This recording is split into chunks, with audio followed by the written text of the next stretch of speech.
ஐயா, நம்மை பொறுத்தவரைங்க ஐயா, காவல்துறை வெளியிட்டிருக்கக்கூடிய சிசிடிவி உண்மைதான். அது உங்களுக்கும் தெரியும், எனக்கு தெரியும் ஐயா. அதுல வந்திருக்கக்கூடிய புகைப்படத்தில் இருக்கக்கூடியவங்களை அவங்க ஐடென்டிஃபை பண்ணி இவங்க தான் குற்றவாளின்னு சொல்லியிருக்காங்க. அதுவும் உண்மைதான், அதுவும் மறுக்கிறதுக்கு எது இல்லை. இன்னைக்கு நாம் ஒரு விஷயத்தை புரிஞ்சுக்கணுங்க ஐயா, அந்த கூலிப்படை என்பது வந்து வெட்டிட்டு போற படை. இந்த கூலிப்படையை ஏவி விட்டது யார்? இதற்கு பணம் சப்போர்ட் பண்ணது யார்? இந்த கிரிமினல் கான்ஸ்பிரசி அப்படிங்கிறாங்க. யார் இதற்கு மூளை? யார் இவரை கொன்றால் பலன் கிடைக்கும்னு யாரு கொண்டாங்க?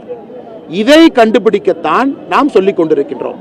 இல்ல திருவேங்கடம் வந்தாரு, என்கவுண்டர் பண்ணிட்டோம், அவரு தான் வெட்டாரு, அதுல யாருக்குமே மாற்றுக்கிறது இல்லைங்க ஐயா.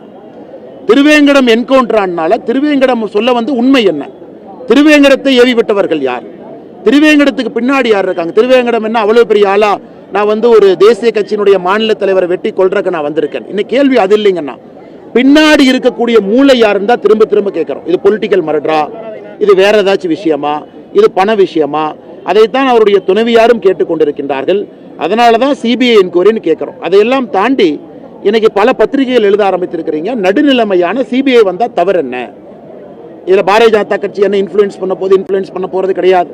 நாங்களும் பகுஜன் சமாஜ்வாடி கட்சியும் நேரெதிர் சித்தாந்தத்தில் இருக்கக்கூடிய கட்சி. அவங்க என்டிஏல கூட கிடையாது. அவங்களே சிபிஐ என்கொயரி மாயாவதி அவர்களே கேட்கும் பொழுது நான் உள்துறை அமைச்சருக்கு எழுதிய கடிதத்திற்கு உள்துறை அமைச்சர் அலுவலகத்திலிருந்து தமிழக அரசு கடிதம் எழுதியிருக்கிறாங்க.